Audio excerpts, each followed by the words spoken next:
कर दी चलो। Hello students, welcome back to the channel with another video. जैसा कि आप लोगों को थंबनेल से पता चल गया होगा, आज हम एक बेसिक बहुत इंटरेस्टिंग टॉपिक के बारे में 10 या 15 मिनट का डिस्कशन करेंगे, जहां पे हम लोग जानेंगे कि कैसे आप लोग चाहे 11th के स्टूडेंट हो चाहे आप लोग 12th के स्टूडेंट हो, किस तरीके से आप लोग 11th में 12th में एक सब्जेक्ट है जिसका नाम है अकाउंटेंसी, उसमें out of out 100% mark score कर सकते हो। हम आज एक बेस्ट स्ट्रेटजी डिस्कशन करेंगे जिसको मैं बोलता हूं आउट ऑफ आउट स्ट्रेटजी या फिर 6 स्टेप फॉर्मूला। किसी भी सब्जेक्ट की हम बात करते हैं, अकाउंटेंसी की बात करो, बिजनेस स्टडीज की बात करो, आप मैथमेटिक्स या इकोनॉमिक्स की बात करो, किसी भी सब्जेक्ट की बात करो, अगर आप ये 6 फॉर्मूले को आप बिल्कुल प्रैक्टिस करते हो, इनके ऊपर इंटेंस हार्डवर्क करते हो, एक प्रचंड पुरुषार्थ करते हो, तो definitely you will be able to score good marks, that is we can say out of out. ठीक है, किसी भी सब्जेक्ट की हम बात कर रहे हैं। तो बेसिकली स्टार्ट करते हैं वीडियो को और अंडरस्टैंड करने की कोशिश करते हैं कि क्या है ये आपका 6 स्टेप फॉर्मूला। और सबसे पहले जो इंपॉर्टेंट बात है, इसको मैंने बोला है out of out marks strategy, या फिर आप लोग इसको बोल सकते हो 6 स्टेप फॉर्मूला। ठीक है, यहां पे आपकी टोटल 6 स्टेप है, इसलिए मैंने क्या बोला, इसको 6 स्टेप फॉर्मूला। सबसे पहली जो चीज क्लास आपको करनी है, अगर आप आउट ऑफ आउट स्कोर करना चाहते हो अकाउंटेंसी में, तो फर्स्ट जो फॉर्मूला है वो कहता है कि go through the entire syllabus. हाँ जी क्लास, यस, पहला जो चीज रहेगा वो आपका क्या रहेगा कि आपको पूरे के पूरे सिलेबस से एक बार गो थ्रू करना है। एग्जैक्टली किस चैप्टर में कौन सा आर्टिकल है, कितने सब आर्टिकल्स उसके हैं, क्या क्या चीजें पढ़नी है, क्या क्या नहीं पढ़नी, according to the examination point of view of examination मैं बात कर रहा हूं। एग्जामिनेशन के पॉइंट ऑफ व्यू से क्या क्या चीजें आपको पढ़ना है, नहीं पढ़ना, एक बार एटलीस्ट आपको क्या करना पड़ेगा, कंप्लीटली सिलेबस से गो थ्रू होना पड़ेगा। ये पहला कंडीशन है, ये फर्स्ट फॉर्मूला है कि आपको जो भी सब्जेक्ट हो, चाहे अकाउंटेंसी हो, बिजनेस स्टडीज हो, चाहे आप लोग मैथमेटिक्स या इको की बात करो, आपको एक बार कंप्लीट सिलेबस के अंदर से निकलना है। और उस सिलेबस से निकलने के लिए आपको, क्योंकि आपके पास 3 डोमिनेंट सब्जेक्ट हैं, तो आपको सेकंड स्टेप पे जाना पड़ेगा जिसका नाम क्या है class, set a nice schedule. बहुत इंपॉर्टेंट बात, ठीक है, कि आप किसी एक सब्जेक्ट को अगर प्रेफरेंस देते हो, मान लो अगर आप लोग 11th में हो, मान लो अगर आप लोग 12th में हो, ठीक है, हो सकता है आपके 4 महीने जा चुके हो सकते हैं आपके 5 महीने जा चुके हो, या आप लोग बिल्कुल फ्रेशर्स हो। ठीक है, सबसे इंपॉर्टेंट बात जो किसी भी सिलेबस को, किसी भी एग्जाम को क्रैक करने का होता है, वो होता है उसका शेड्यूल, कि किस तरीके से आप लोग मेहनत करते हो, किस कंसिस्टेंसी के साथ, किस पैरामीटर के साथ आप लोग मेहनत करते हो। ये चीज डिसाइड करती है कि रिजल्ट क्या होगा। ठीक है, तो जैसे अगर मैं बात करूं, अगर आप लोग कॉमर्स के स्टूडेंट हो तो आपके पास बेसिकली 3 सब्जेक्ट होंगे। अकाउंटेंसी अगर मेन सब्जेक्ट की मैं बात करूं तो आपका रहेगा आपके पास बीएसटी बिजनेस स्टडीज, हो सकता है बहुत सारे बच्चों के पास इको हो और बहुत सारे सब्जेक्ट के पास क्या हो, मैथ्स हो। ठीक है, कई बच्चे गलती क्या करते हैं कि एक पर्टिकुलर सब्जेक्ट को ज्यादा टाइम देते हैं, बाकी सबको वो प्रायोरिटी पे नहीं रखते। ठीक है, ये सबसे बड़ा दिक्कत है। यानी कि अगर आपके पास 3 डोमिनेंट सब्जेक्ट है ना, तो आपको तीनों सब्जेक्ट को क्लास इक्वल प्रायोरिटी पे रखना पड़ेगा और इक्वली सभी को टाइम देना पड़ेगा, इक्वली सभी में प्रिपरेशन करना पड़ेगा। बिजनेस स्टडीज एक थ्योरेटिकल कॉन्सेप्ट है, इसको समझने के लिए, एनालाइज करने के लिए, विजुअलाइज करने के लिए स्टूडेंट्स टेक्स टाइम, स्टूडेंट को टाइम लगता है, क्योंकि ये कॉन्सेप्ट आपके लिए बिल्कुल नया है। 10th में जब आप लोगों ने पढ़ा था, जो भी पढ़ा था, वहां पे आपको किसी बिजनेस के बारे में कोई इंफॉर्मेशन नहीं था, तो बिल्कुल नया कॉन्सेप्ट है, तो आपको उस चीज के फाउंडेशन बनाने में, उस चीज को अंडरस्टैंड करने में क्लास टाइम तो लगेगा। ठीक है, तो यानी कि आपको बीएसटी भी पढ़ना पड़ेगा। अगर आप प्रैक्टिकल सब्जेक्ट है, जस्ट लाइक मैथमेटिक्स, अकाउंटिंग और अकाउंटेंसी आपका जो सब्जेक्ट है ना, उसमें आपको एक एक चीज को पहले अंडरस्टैंड करना पड़ेगा, एनालाइज करना पड़ेगा, और जाके फिर लास्ट में आपको प्रैक्टिस करना पड़ेगा। Means you have a need to practice. ठीक है, आपको क्या करना पड़ेगा, प्रैक्टिस, प्रैक्टिस एंड प्रैक्टिस। और मैथमेटिक्स का आपको पता ही है, सेम मैथमेटिक्स का सिस्टम होता है। मैथमेटिक्स में तो सबसे इंपॉर्टेंट बात ही प्रैक्टिस होता है। ठीक है, यानी कि कोई भी इन तीनों सब्जेक्ट में से ऐसा सब्जेक्ट नहीं है जिसको हम कम या ज्यादा प्रायोरिटी पर रख सके। यानी कि हर एक चीज को हमें कहां पे रखना है, क्लास आपको इक्वल प्रायोरिटी पे रखना है। और अगर इक्वल प्रायोरिटी पे रखना है तो आपको शेड्यूल्ड करना पड़ेगा, खुद को डिसिप्लिन करना पड़ेगा। यानी कि आपको चाहिए एक नाइस शेड्यूल। आपको क्या चाहिए, एक नाइस शेड्यूल। और बहुत सारे टीचर्स आपको मिलेंगे ऑनलाइन कोचिंग में, ऑफलाइन कोचिंग में, कि जो बोलते 4 घंटा पढ़ो, 6 घंटा पढ़ो, 10 घंटा पढ़ो। ऐसा कुछ नहीं है। मैं आपको एक हैक देता हूं, आपको एक बिल्कुल प्रैक्टिकल चीज बताता हूं कि आप हर एक सब्जेक्ट सब्जेक्ट को मिनिमम अगर 1.5 घंटा दे सकते हो, हाँ जी क्लास, अगर मिनिमम कितना दे सकते हो, 1.5 घंटा दे सकते हो, तो definitely you will be in the position to crack the exam और गोट आउट ऑफ आउट। आप लोग कितना लेके आ सकते हो, out of out. 1.5 hours more than sufficient होते हैं, लेकिन उसकी एक कंडीशन है, वो कंडीशन क्या है आपकी स्टेप नंबर 5, जो हम आगे जाके डिस्कशन करेंगे, ठीक है। स्टेप नंबर 5 कैसे है वो हम सारी चीजें समझेंगे, ठीक है। तो यानी कि आपको एक शेड्यूल चाहिए, आपको अपना एक शेड्यूल बनाना पड़ेगा। बहुत सारे बच्चे यूट्यूब पे जाके या किसी और बच्चे का शेड्यूल को कॉपी करते हैं और कॉपी करने की कोशिश करते हैं। आप लोग कभी उस शेड्यूल को फॉलो नहीं कर पाओगे, क्योंकि जिसने वो शेड्यूल बनाया है ना, वो अपने पैरामीटर्स, अपनी कंडीशंस, अपने माइंडसेट, अपनी एबिलिटी, अपनी कैपेबिलिटी को समझ के टाइम टेबल बनाया है। आपके लिए नहीं है।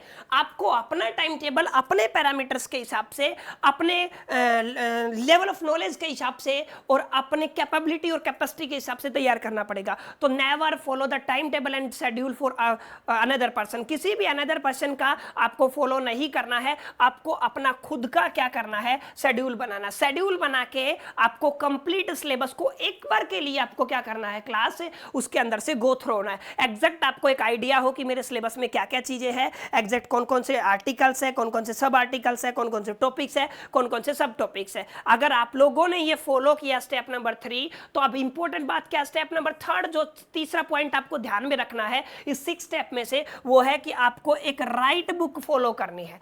अब don't take me otherwise, book ना राइट होती है ना रॉन्ग होती है। राइट बुक का मतलब है क्या है क्लास, कि आप जिस एग्जामिनेशन के लिए तैयारी कर रहे हो, जिस एग्जामिनेशन के पॉइंट ऑफ व्यू से तैयारी कर रहे हो, आप उसी सिलेबस को पढ़ो, ठीक है। बहुत सारे बच्चे क्या करते हैं, पुरानी बुक्स उठा लेते हैं। बहुत सारे बच्चे हैं जो ऐसी बुक उठाते हैं जिनमें बाहर का सिलेबस है, जो चीजें या तो हट चुकी है या आपके सिलेबस में नहीं है, ठीक है। और वो चीजें आपका टाइम कंज्यूम करती हैं, जो अभी आपको यूज नहीं होने वाली। तो इसका मतलब क्या है कि आपको अपने एग्जामिनेशन के पॉइंट ऑफ व्यू से एक करेक्ट बुक को चूज करना पड़ेगा। पहली चीज आपको ये ध्यान में रखनी है कि एकदम लेटेस्ट एडिशन का एग्जामिनेशन के हिसाब से बुक चूज करो। दूसरा जो गलती स्टूडेंट करता है, वो नए नए मोटिवेशन इंस्पिरेशन के चक्कर में क्लास वो करता क्या है, बेसिकली वो बहुत सारी बुक्स को फॉलो करता है, क्लियर। तो आपको मल्टीपल बुक्स को फॉलो नहीं करना। अकाउंटेंसी के लिए एक ऑथर को पकड़ो, बिजनेस स्टडीज के लिए एक ऑथर को पकड़ो, मैथमेटिक्स के लिए एक ऑथर को पकड़ो। जस्ट लाइक मैं मान लेता हूं आपके पास मैथमेटिक्स है,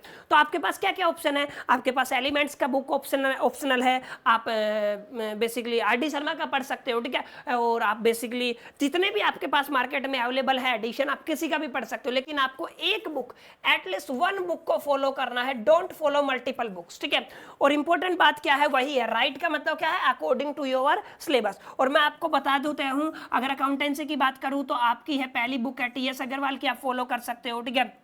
डीके गोयल की आप लोग फॉलो कर सकते हो। एंड थर्ड, इन दोनों में से ऑप्शनल है, एक आपको फॉलो करना है। एंड दूसरी जो किताब है जो आपको फॉलो करनी है, जो मस्ट है, जिसकी मैं रिकमेंडेशन हमेशा देता हूं, ठीक है, अगर आप लोग आउट ऑफ आउट स्कोर करना चाहते हो क्लास, तो वो है आपका क्या, एनसीईआरटी का किताब। एनसीईआरटी के हर एक टॉपिक को आपको बिल्कुल दिमाग में डालना है, ठीक है। एक एक न्यूमेरिकल्स को प्रैक्टिस करना है। हाँ, रेफरेंस बुक में आप लोग टी.एस. अग्रवाल या फिर डीके गोयल में से एक किसी भी ऑथर को उठा सकते हो। ये तीसरा पॉइंट है, अगर आप लोग गुड स्कोर करना चाहते हो एग्जामिनेशन में, चाहे आपका टाइम निकल गया हो चाहे बचा हुआ हो, यानी कि आपको एक बढ़िया शेड्यूल बना के एक अच्छी किताब को फॉलो करके एनसीईआरटी प्लस एक रेफरेंस बुक, ठीक है, आपको क्या करना है, आपको एंटायर सिलेबस को क्लास क्या करना है, कंप्लीट करना है, ठीक है। यानी कि एक बार उसके अंदर से क्या करना है, गो थ्रो करना है। अब बात आती है चौथे पॉइंट पे, और चौथा पॉइंट आप लोगों ने सभी को पता है, इसको बोलते हो प्रैक्टिस एंड लॉट, ठीक है।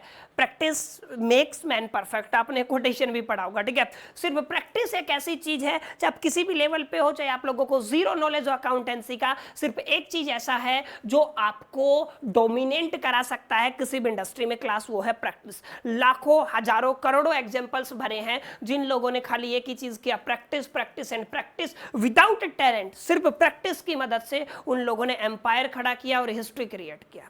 तो बेसिकली मेरा कहने का मतलब क्या है, बियॉन्ड द मोटिवेशन आते हैं और उस चीज को समझने की कोशिश करते हैं। आपको करना क्या है क्लास, आपको करना है बेसिकली सिर्फ और सिर्फ प्रैक्टिस। और प्रैक्टिस का कहने का मतलब क्या है कि आपको भयंकर प्रचंड पुरुषार्थ करना है हर एक सब्जेक्ट को लेके। अकाउंटेंसी बेहतरीन तरीके से प्रिपरेशन करो, बेहतर तरीके से मेहनत करो, और अगर आप लोग बढ़िया प्रिपरेशन करते हो ना क्लास, डेफिनेटली आपको एक बेहतरीन स्कोर करने से कोई नहीं रोक सकता है, ठीक है। तो फोर्थ पॉइंट आपको खाली क्या करना है क्लास, आपको करना है practice, practice and practice. Fifth point है consistency is the key. Most important बात है, आप लोगों ने सुना होगा, अब बहुत सारी स्टोरियां भी आप लोगों ने सुनी है। एक बच्चा जो बेसिकली पहले दिन, ये आपका डे फर्स्ट है, ये डे सेकंड है मान लो, और ये डे थर्ड है, ठीक है।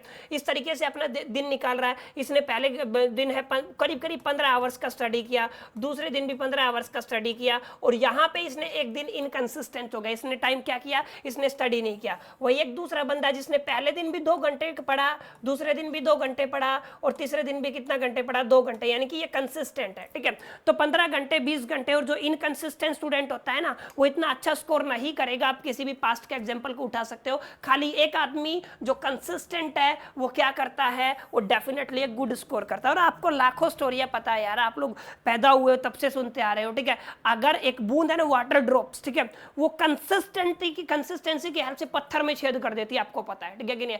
दुनिया की सबसे बड़ी नदी अमेजोन, ठीक है, उसकी बूंद के बीच में करीब करीब 1 मिनट से ज्यादा का टाइम होता है उसकी ड्रॉप गिरने में, ठीक है, लेकिन फिर भी वो किस दुनिया की सबसे बड़ी नदी है। रीजन क्या है, रीजन सिर्फ एक है, कंसिस्टेंसी, कंसिस्टेंसी और कंसिस्टेंसी। कंसिस्टेंसी की हेल्प से ही क्लास आपकी रस्सी है वो पत्थर को काट सकती है, ठीक है कि नहीं। आप लोगों ने कितने एग्जांपल सुने हैं, मेरे को ज्यादा बताने की जरूरत नहीं है। यानी कि सिर्फ एक चीज करनी है, आपको हार्ड वर्क करना है, प्रैक्टिस लॉट करनी है, और कैसे करनी है, आपको कंसिस्टेंट रह के क्लास क्या करनी है, आपको प्रैक्टिस करनी है।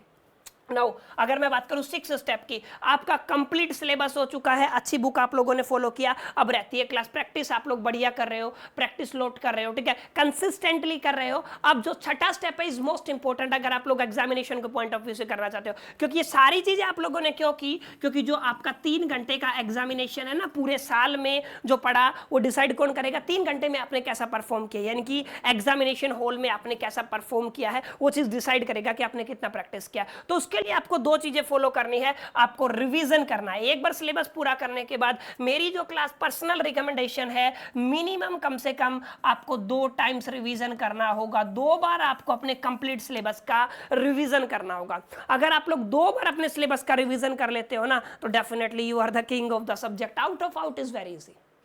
इवन आप लोग अगर IIM जैसे इंस्टीट्यूशन में जाना चाहते हो तो वहां पे भी आप में उसके एंट्रेंस एग्जाम को क्रैक करने में ये जो 6 स्टेप है ना, आपकी बहुत हेल्प करेंगे। उम्मीद करता हूं यहां तक आपको समझ में आया होगा। Last and final 2 bar revision कर लिया, अब आपको टेस्ट करना है आपकी स्पीड को। हाँ जी क्लास, क्या करना है, आपकी स्पीड को टेस्ट करना है, यानी कि आपकी जो स्पीड है उसको आपको करना है बूस्ट। और बूस्ट कैसे होगा, सिर्फ और सिर्फ प्रैक्टिस। और प्रैक्टिस किसकी करनी है, आपको रिवीजन पेपर की। रिवीजन पेपर आपको बताता है आपको कितना आता है, कितना आपने प्रैक्टिस किया, किस लेवल पे आपको एग्जिस्ट कर सकते हो। और आपका एग्जैक्ट ट्रैक रिकॉर्ड कौन बताता है, आपका रिवीजन पेपर। हर रोज खुद को ट्रैक करो कि एग्जैक्टली आज कितना किया। जितना बेहतर लिखने का प्रैक्टिस कर सकते हो उतना करो, और अपनी स्पीड को बूस्ट करो। स्पीड को बूस्ट करने का मतलब 3 आवर्स आपको मिलते हैं सैंपल पेपर में। आप इतना प्रैक्टिस करो कि आप लोग 2.5 आवर्स में उसको सोल्व कर सको। यानी कि आपको अपनी एफिशिएंसी को क्या करना है, इंक्रीज करना है। यानी कि कहने का मतलब क्या है, ये वो 6 फॉर्मूलेज हैं, 6 चीजें हैं जिनको अगर आप लोग कंसिस्टेंटली, ठीक है, डेडिकेशन, डिटर्मिनेशन और डिसिप्लिन के साथ करते हो क्लास, तो डेफिनेटली आप लोग आउट ऑफ आउट स्कोर कर सकते हो, ठीक है। उम्मीद करता हूं आप लोगों को ये 6 स्टेप पसंद आए होंगे, आपको समझ में आए होंगे। अगर आपको समझ में आए तो बेसिकली आप वीडियो को लाइक कर सकते हो, अपने फ्रेंड्स के साथ शेयर कर सकते हो, और ऐसी ही मोर इंटरेस्टिंग वीडियो के लिए जो आपके टॉपिक से रेलिवेंट है, आप चैनल को सब्सक्राइब कर सकते हो। बाकी मिलते हैं किसी अनदर वीडियो में, तब तक के लिए मेरी तरफ से ऑल द बेस्ट।